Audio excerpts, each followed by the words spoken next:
Dans cette vidéo, je vais te démontrer la preuve irréfutable que le compte CELI est strictement mieux que le compte REER. Ça fait des dizaines de vidéos que je fais sur la finance et le plus grand débat que je vois, c'est justement dans quel compte investir. Il y en a qui disent le CELI, il y en a qui disent le REER, et il y en a qui disent tout simplement que ça dépend. Mais moi, je suis ici pour te démontrer que ça dépend pas vraiment, en fait. Et ça, je vais bien évidemment te le démontrer. Te démontrer que si tu investis présentement dans ton REER et que ton CELI n'est pas rempli, ben t'es en train de faire une méchante grosse erreur. Salut tout le monde, c'est Michael Wolf. Ce que je veux te démontrer en fait dans cette vidéo, c'est une règle en particulier qui s'intitule « Si ton CELI est pas plein, t'as aucune raison d'investir dans ton REER ». Donc, le CELI est mieux que le REER. Mais pourquoi? Je vais te nommer à l'instant plusieurs raisons, mais en échange, j'aimerais ça si tu pouvais juste liker la vidéo en dessous, tu cliques sur le petit pouce, ça m'aide éperdument. Non mais sérieusement, like la vidéo là. Merci. Bon, maintenant que c'est fait, il y a plusieurs variables à prendre en compte. Mais avant, un mini récapitulatif. Un compte CELI, c'est un contenant dans lequel que l'argent que tu y déposes, c'est de l'argent que tu as déjà été imposé quand tu l'as gagné en fait. Que tu investis dans le contenant et que par la suite, tous les profits que tu fais, tu payes zéro d'impôt là-dessus. CELI, compte d'épargne libre d'impôt. Le REER, quant à lui, c'est un contenant qui te permet de réduire ton salaire dans une année, donc réduire combien d'impôts tu vas payer cette année-là. Disons que tu gagnes 60 000 $ brut, tu pourrais dire cette année-là, je vais mettre 10 000 dans mon REER et je vais donc déclarer 50 000, donc payer de l'impôt sur 50 000 au lieu de la payer sur 60. Le REER, c'est un compte qui te fait réduire ton salaire sur le moment. Par contre, dans le futur, quand tu vas vouloir retirer ton argent et ton profit de ton REER, tu vas devoir le déclarer dans ton salaire, donc devoir payer de l'impôt sur ce que tu vas déclarer. Et la stratégie du REER, c'est de retirer cet argent dans des années que tu fais pratiquement pas d'argent, c'est-à-dire une année sabbatique ou une fois que tu es rendu à ta retraite. Maintenant que j'ai récapitulé rapidement, c'est quoi ces deux comptes-là? Pourquoi la règle de si ton CELI est pas rempli, fais-le avant ton REER est, à mon avis, une règle d'or. Comme j'ai dit, il y a plusieurs variables qui rentrent en compte. Et pour te nommer mes arguments, je vais te le faire en te posant des questions. À 60 ans, aimerais-tu mieux avoir 1 million de dollars dans ton compte CELI ou dans ton compte REER? Un petit 5 secondes d'attente, le temps que tu réfléchisses. Bon, voyons voir. Si tu as 1 million de dollars dans ton CELI, tu peux retirer ce million sans payer une scène d'impôt. Tandis que le 1 million de ton REER, tu vas devoir déclarer 1 million. Tu vas donc payer vraiment beaucoup d'impôts là-dessus. Le truc, évidemment, avec le REER, c'est de retirer des petits montants à chaque année pour justement être dans des tranches d'imposition basses. Mais comme on peut voir ici sur nos tranches d'imposition québécoises, si tu veux payer zéro d'impôt, tu devrais retirer 16 790 $ par année, ce qui te prendrait presque 60 ans pour retirer le million. Donc ici, tu comprends que le compte CELI, c'est pas mal plus pratique. Ouvre grand tes deux oreilles. Le CELI, c'est un compte dans lequel tu veux faire le plus de profit possible, puisque tout ce profit ne sera pas imposé. Tandis que le REER, son utilité, c'est de venir faire réduire ton salaire, donc faire en sorte que tu vas payer moins d'impôts.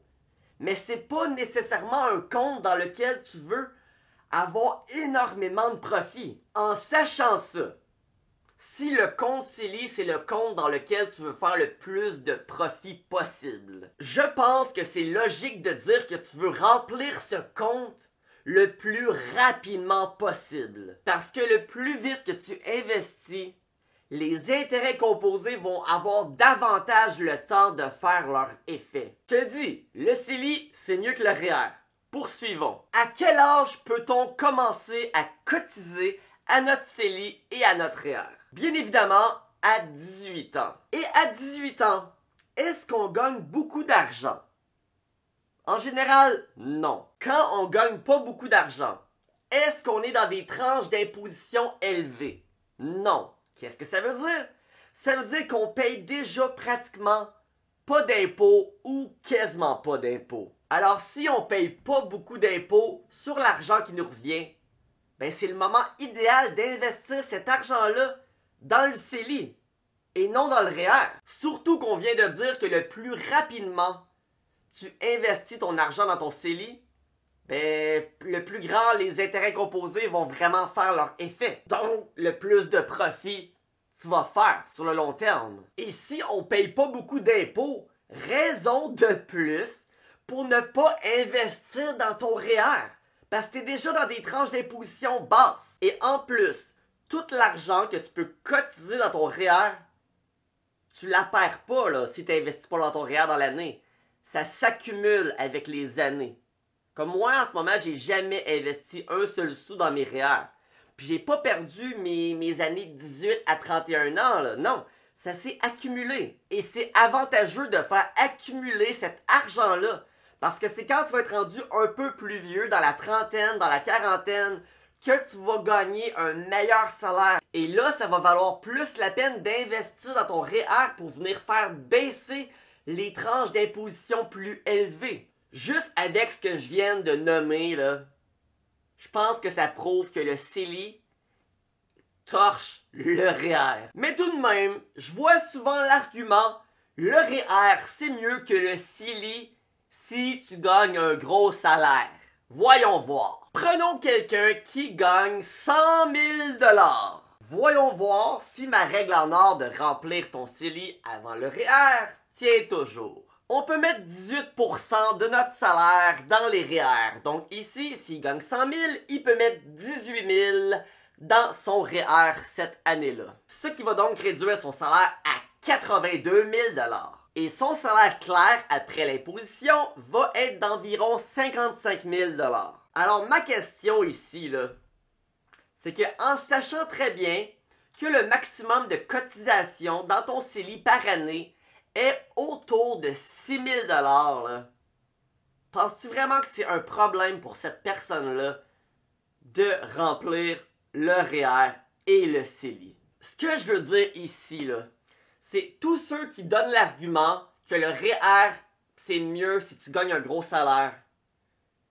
Ben, si tu gagnes un gros salaire, tu n'as aucun problème de remplir les deux. C'est ça le point ici. À partir du moment que d'investir dans le REER est stratégiquement mieux, si on peut dire, ben le 6 000 que tu peux cotiser à ton CELI, c'est rien. C'est pas un problème.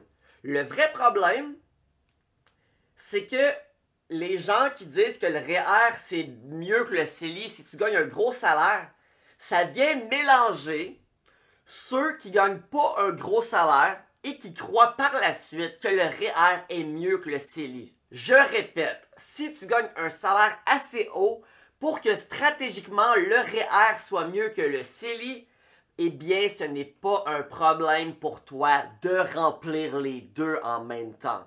Maintenant, tu pourrais me parler de deux exceptions. L'exception numéro 1, tu ne gagnes pas un énorme salaire, mais tu travailles à un endroit que ton patron matche un certain montant dans ton REER par année. C'est-à-dire qu'il pourrait dire pour chaque dollar que tu mets dans ton REER, je vais moi aussi en tant que patron mettre $1. C'est-à-dire tu fais 100% de profit de même. Ben si c'est le cas, ben go, c'est une opportunité en or. S'il dit t'as 2000 $ par année qu'on va matcher, assure-toi de cotiser ce 2000 $.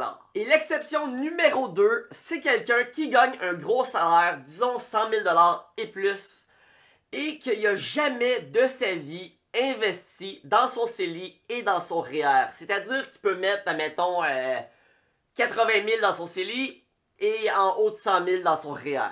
Pour cette exception, on parle ici de quelqu'un qui se réveille un peu en retard. Et évidemment, dépendamment de son salaire et dépendamment de son âge, il y aurait plusieurs variables à prendre en compte pour voir ce serait quoi vraiment sa stratégie optimale. Et le seul conseil ici que j'aurais à donner, c'est de s'arranger pour ne pas être dans cette situation. C'est pourquoi je le dis toujours. À partir du moment que vous avez 18 ans, commencez à investir dans votre CELI.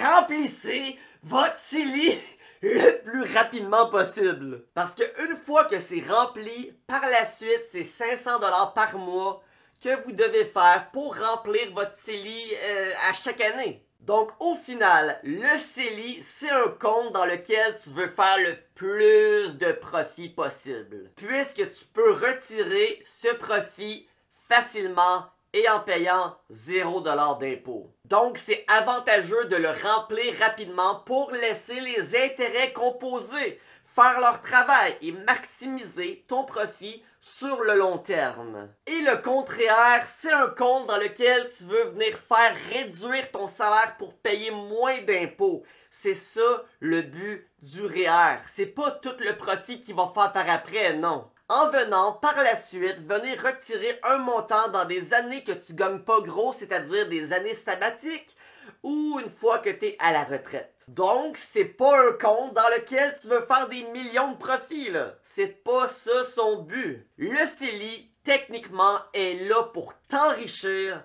tandis que le REER est là pour te faire économiser. Si t'as pas encore liké la vidéo, t'as écouté jusqu'ici, come on, like.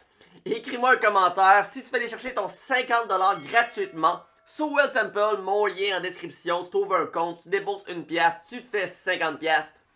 Et sur ce, je vous souhaite à tous et toutes, une excellente fin de journée.